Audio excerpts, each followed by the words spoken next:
actions, resulting in rebirth in this present life. And then now, having been born, you keep on again you get involved in accumulating all kinds of activities, karmas, in performing all kinds of volitional, intentional actions. And an action has a potency, it has a power. The power is that it can produce a result. Potency means something which has the ability or the power to produce a result. Like the mango, it has the ability or the power to produce another mango. Mango produces mango, dog produces dog, human beings begets human beings. Now this story is the karma and punarjanma. So this then having accumulated enough of karmic energies now in this particular life, at the end of life when we are facing the critical moment of death, that is where these karmas get activated and catapult the consciousness into a new sphere of existence. Rebirth, we are born again.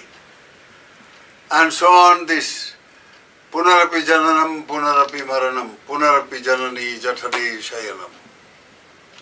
To be born again and again, to die again and again, and then to be reborn again and again in a mother's womb, as a human being. There are other beings in a different ways. So now this is the story of life, karma and rebirth. In Paticca Samuppada, 3 lives are mentioned, past, present, future. And very, very clearly it has been taught by the Buddha.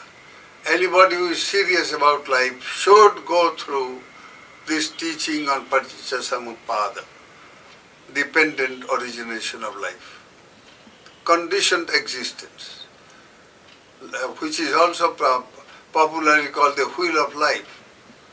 A wheel moves on and on by its own motivation, self-motivated. So this is a self-motivated, self-generated, self-fed mechanism called life. We should understand it.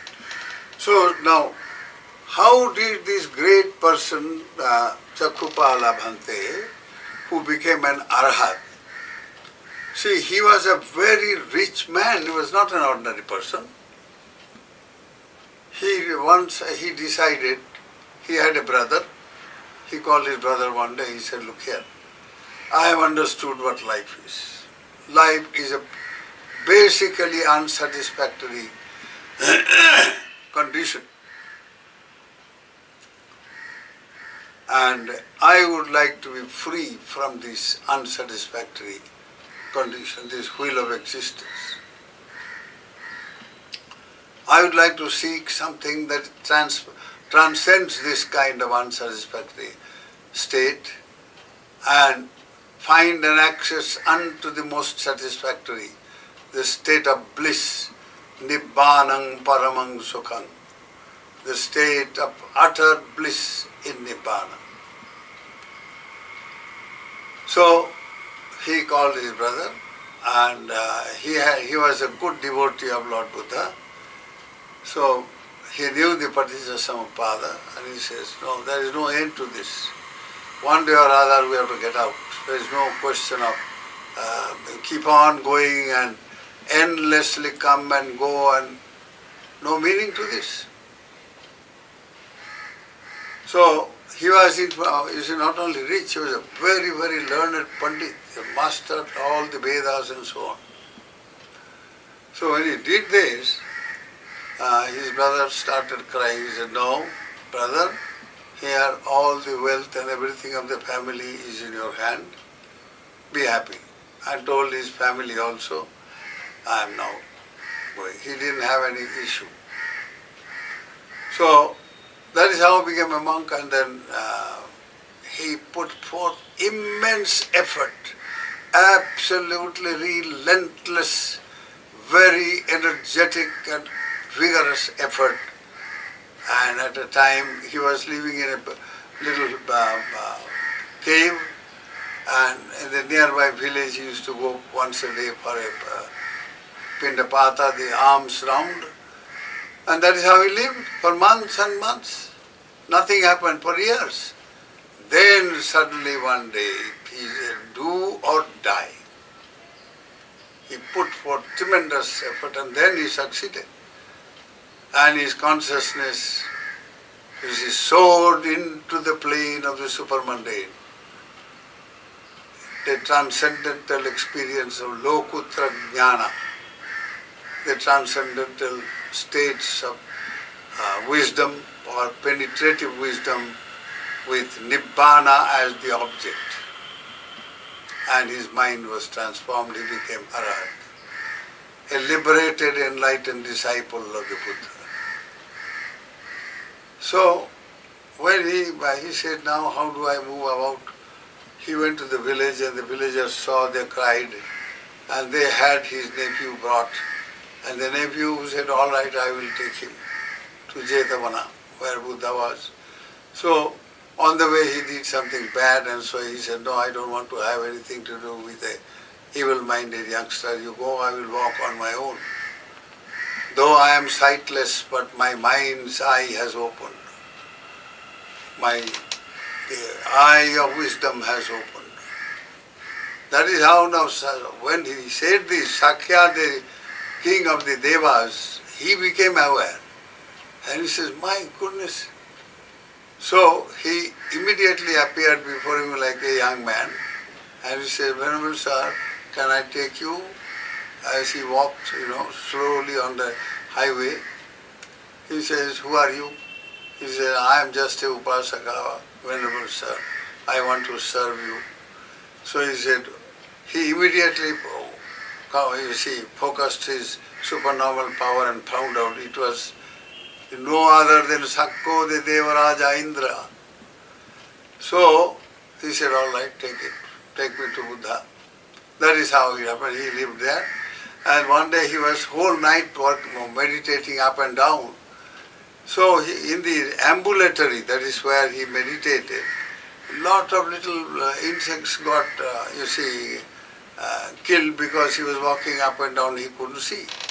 In the morning, these monks who came there and he saw, he said, oh, he has killed all these so many living creatures in the name of his meditation. What?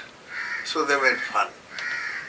So they went to the Buddha and reported. The Buddha called him. He says, Lord knows everything. Sarvajna. So my son, you shall tell the truth. He said, no son, I am not aware of anything. I have not done anything intentionally to destroy life. How can I do that anymore? So the Lord told them, look monks, he is an Arhat. So they took pardon from him and so on. Now this is the man, had paid a very heavy price. How? The past story is very interesting.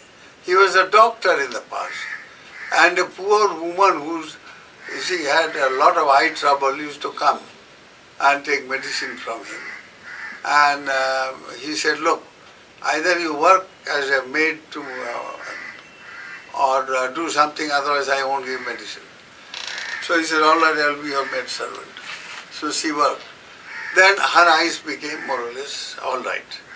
So he asked, are you okay? Now he had a lustful thought about her. So he wanted to satisfy his lust. So he said, are you okay?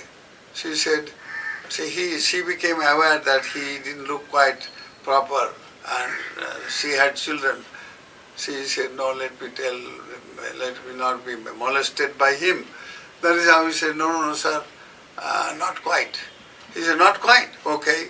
So he gave a visha, a kind of poisonous medicine, and that completely made that woman blind. He paid this tremendous price even at the last stage of his life. Thereafter he became blind in many, many lives indeed. He paid a very, very heavy price. And there you are. The karma that he had committed had such tremendous potency that it worked out life after life and he lost the precious power of seeing, and thereby losing a whole world of knowledge. So this is it. So karma and punarjanma, you can't, avoid the consequences of your karmas. So now these indriyas, they are like power centers where the karmic factors are worked out. Now Jivit Indriya is a particular indriya that deals with all the accumulated karmas of the past.